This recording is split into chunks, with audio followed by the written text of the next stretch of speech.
Hello dears. അങ്ങനെ ഞാനിതാ കുറച്ച് നാളുകൾക്ക് ശേഷം തിരിച്ച് എൻ്റെ വീട്ടിലോട്ട് പോവുകയാണ് കേട്ടോ. പോയിട്ട് കുറച്ച് ദിവസമൊക്കെ ആയി. എന്നാലും പെട്ടെന്നുള്ള തീരുമാനമായിരുന്നു. അങ്ങനെ ഞങ്ങളിതാ എൻ്റെ അനിയത്തിയെ കാമ്പ്രച്ചടലിൽ വിളിക്കാൻ വന്നു കേട്ടോ. അപ്പോൾ അവൾ ഞങ്ങളുടെ ബസ് കയറ്റാൻ വന്ന് അതിന് വീട് എത്താറായിട്ട് ഇനി ഇവിടെ ഞണ്ടെങ്കുഴയിൽ വന്ന് ഇറങ്ങണം. അങ്ങനെ തന്നെ ഞണ്ടെങ്കിൽ വന്ന് ഇറങ്ങി. ഇതാണ് കേട്ടോ എൻ്റെ വീട്. ഇനി വീട്ടിൽ പോയി അടിപൊളി ഒരു ഫുഡ് കഴിക്കണം കേട്ടോ. നോക്കുമ്പോൾ നല്ല ചുടുചോറുണ്ട്. അന്ന് ഓപ്ഷനിൽ വേറെ ചാറൊന്നും ഇല്ലാത്തത് കൊണ്ട് കുറച്ച് തൈര് വെച്ച് അച്ചാറിട്ട് കഴിച്ചു. ഒരു സ്ഥലം വരെ പോകാമെന്ന് ഉദ്ദേശിക്കുന്നുണ്ട് കേട്ടോ. അങ്ങനെ ഞങ്ങളിതാ നെന്മാർ ബസ് കയറിട്ടോ. നെന്മാർക്ക് എന്തിനാ പോകണമെന്ന് വെച്ചാൽ പോത്തുണ്ടി ഡാമിക്ക്.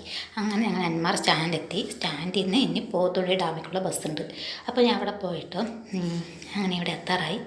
ബസ്സൊക്കെ കയറിയത്. അപ്പോൾ ഇതവിടെ എത്തിയിട്ടോ. ഇനി കയറുന്ന മുന്നേ ഫുഡ് കഴിക്കാൻ വേണ്ടിയിട്ടാണ് കയറിയത്.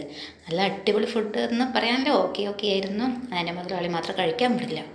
കുഴപ്പമില്ല, തിരക്കടില്ലാത്തൊരു ബിരിയാണിയൊക്കെ ആയിരുന്നു കേട്ടോ. പിന്നെ അങ്ങനെ ഫുഡൊക്കെ കഴിച്ച് ഞങ്ങൾ ഉള്ളിൽ കയറി ടിക്കറ്റൊക്കെ എടുത്തിട്ട് നല്ല വെയിലുള്ളത് കൊണ്ട് ആവശ്യം തണൽ നോക്കി കളിക്കാന്നുള്ളൊരു മെയിൻ സെറ്റിലായിരുന്നു. പിന്നെ സ്ഥലമില്ലാത്തത് കൊണ്ട് അവളെയും കൊണ്ട് കളിക്കാൻ പോയി. അങ്ങനെ ഞാൻ എൻ്റെ മോനും കൂടി ഒരു ഭാഗത്ത് ഇരുന്നു കേട്ടോ. മാക്സിമം ഞാൻ അവളെ എല്ലാത്തിലും കയറ്റാനായിരുന്നു ശ്രമിച്ചത്. കാരണം അവൻ്റെ പേടിയൊക്കെ ഒന്ന് മാറ്റണം നമ്മൾ പിള്ളേരിൻ്റെ. അപ്പം അങ്ങനെ എൻ്റെ ചെറിയ മുതലാളി ഇരുത്തിയിട്ടോ.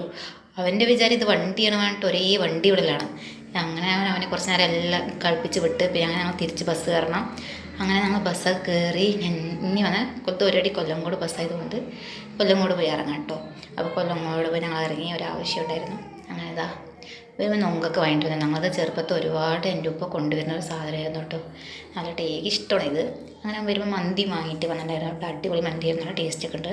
അങ്ങനെ മന്തിയും കൂടി കഴിച്ച് ഫുഡ് കിടന്ന് ഉറങ്ങണം. നല്ല ക്ഷീണമുണ്ട്.